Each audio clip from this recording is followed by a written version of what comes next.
The thick, humid air of Lagos clung to the skin like a curse.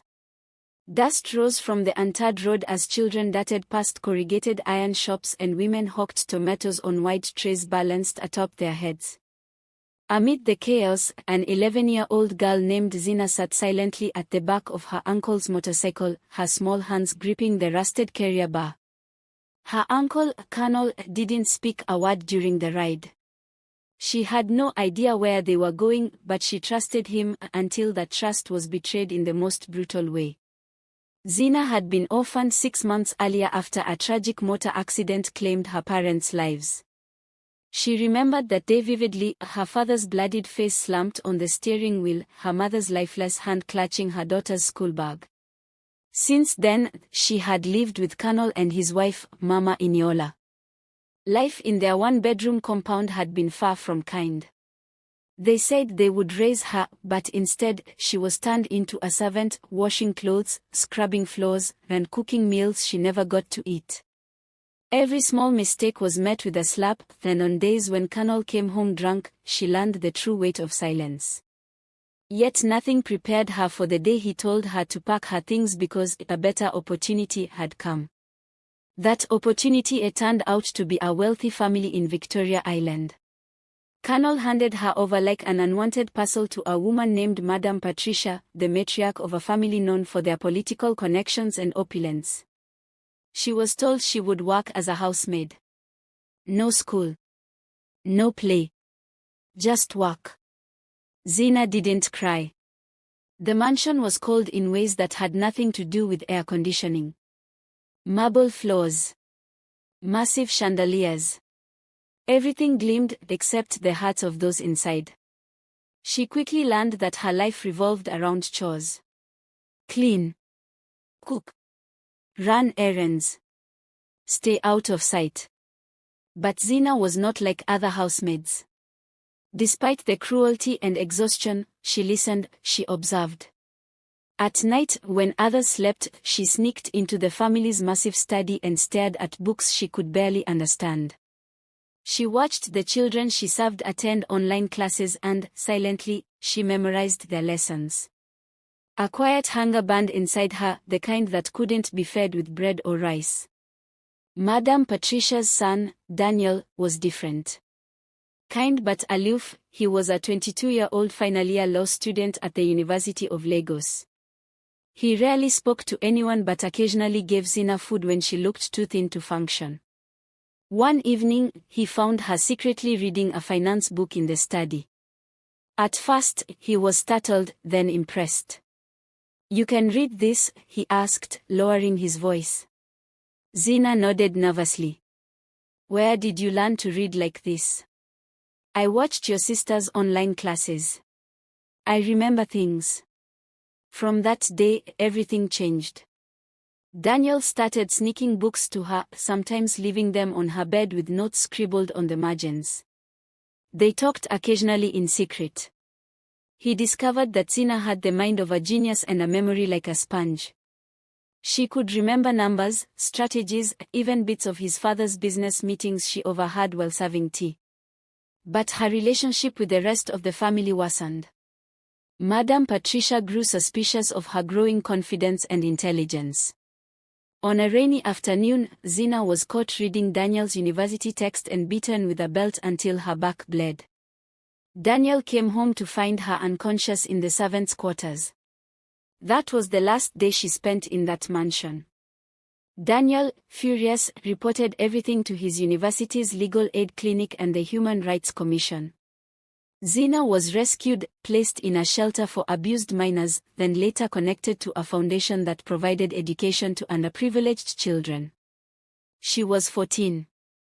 Life became a blur of school, competitions, and endless nights studying by candlelight. She poured all her pain into ambition, never forgetting the betrayal of Colonel or the cold cruelty of Madame Patricia. With the help of scholarships and community support, Zina graduated from secondary school as the best student in Lagos State. She won a national essay competition and secured a fully funded scholarship to study economics at one of South Africa's top universities. Years passed. Zina grew into a tall, poised, and brilliant young woman. She started a social initiative that helped rescued domestic workers gain access to education and legal aid. Her story, from housemaid to activist, made headlines, drawing the attention of influential philanthropists and investors. One of them was Michael Adesina, a Nigerian-born billionaire tech entrepreneur visiting from the US. During a conference in Cape Town, he watched Zina speak about child labor and inequality in Africa. Her passion, intelligence, and poise captivated him. They met afterward for coffee. That coffee turned into business conversations. Business turned into partnership.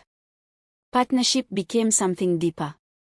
Michael had no idea about Zina's past, not at first. But when he learned of everything she had endured and what she had built from it, he didn't feel pity. He felt pride. They got married in a quiet ceremony in Zanzibar, just 10 guests, mostly from the NGO world. Then, one afternoon, almost 10 years after she was sold like a piece of furniture, Zina returned to Lagos. In a convoy of black SUVs, she arrived at the same dusty street where her life had shattered. Children ran behind the cars, cheering as the doors opened. Zina stepped out in a white linen suit, her natural curls tucked into a silk scarf, diamond earrings shimmering under the sun. People gathered. Mama Inyola peeked through her curtain, stunned. But it was Colonel, now older, grey, and sitting on a broken wooden chair, who dropped his cup of palm wine when he saw her. She walked up to him slowly, calmly. "Uncle Colonel," she said softly. He swallowed hard. "Zina. I didn't know. You sold me," she said, her voice steady. "And I survived." He dropped to his knees. "I was desperate. I had no money." Zina took a deep breath. "You didn't need money. You needed a soul." She handed him a white envelope. He opened it with trembling fingers, 500,000 Nigerian nairas in crisp notes. "It's not a reward," she said. "It's mercy."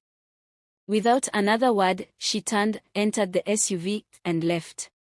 The onlookers stood in stunned silence. Later that evening, as she looked out from her hotel balcony, Michael wrapped his arms around her. "You okay?" he asked. She nodded. "Some scars never fade. But they remind me why I fight." The news of Zina's return traveled through the neighborhood like wildfire. WhatsApp groups buzzed, neighbors whispered, and old classmates who once mocked her for being the housemaid girl now scrambled to find her number. But Zina wasn't interested in the noise. She had come back with purpose, not to parade wealth, but to launch the Nigerian branch of her NGO, Free Hands Africa, an initiative that provided education, legal aid, and vocational training for girls in domestic servitude. She knew how many lives mirrored hers, young girls trapped in rich homes, silenced by poverty and ignored by systems. During the press conference held at a Lagos hotel ballroom, journalists were stunned when she opened with, "I was once sold as a housemaid by a family member who was meant to protect me." Gasps echoed. "But I'm not here to name and shame. I'm here to build a system that protects girls like I once was. Girls who are brilliant, brave, and just need one chance." Her story went viral. TV stations replayed her speech. Influencers posted threads analyzing her resilience. Schools invited her for lectures. For the first time in her life, her name was associated with respect, not pity. But behind her success, a wound lingered. A week after her return, a letter arrived at her office, a handwritten note from Colonel. "Zina. I know I don't deserve to be forgiven, but I'm sorry. I sold you because I didn't see your worth. Now the whole world does. I'm dying of kidney failure. I can't pay for dialysis. I don't ask for your pity, just your prayers. Colonel."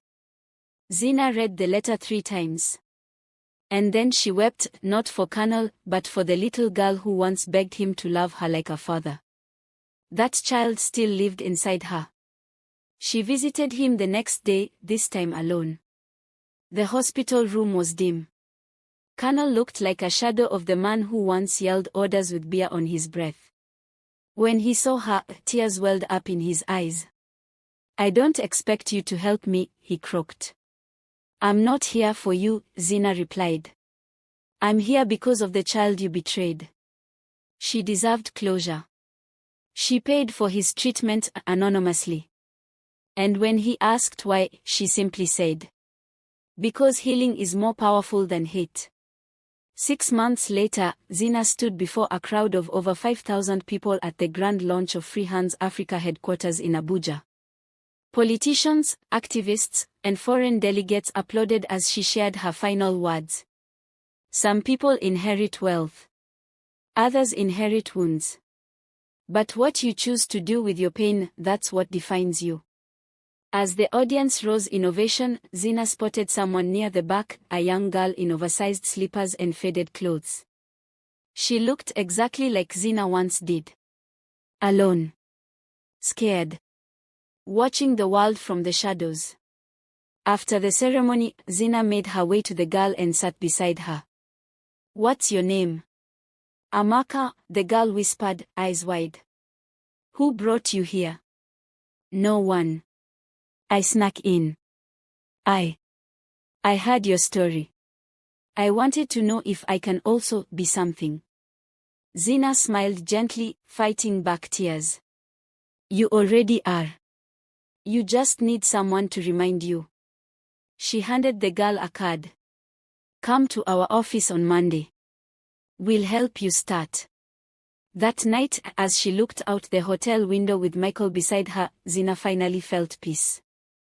Not because she had silenced her past, but because she had used it to rewrite someone else's future. Colonel passed away quietly weeks later. Zina didn't attend the funeral. But she funded a well in his village dedicated to the unheard girls of Nigeria. Her story became a national curriculum case study on child labor, survival, and second chances. But Zina didn't care much for awards. What mattered to her was this. She was no longer the girl they threw away. She was the woman who returned, not just as a billionaire's wife, but as a savior of others. And that was her greatest revenge.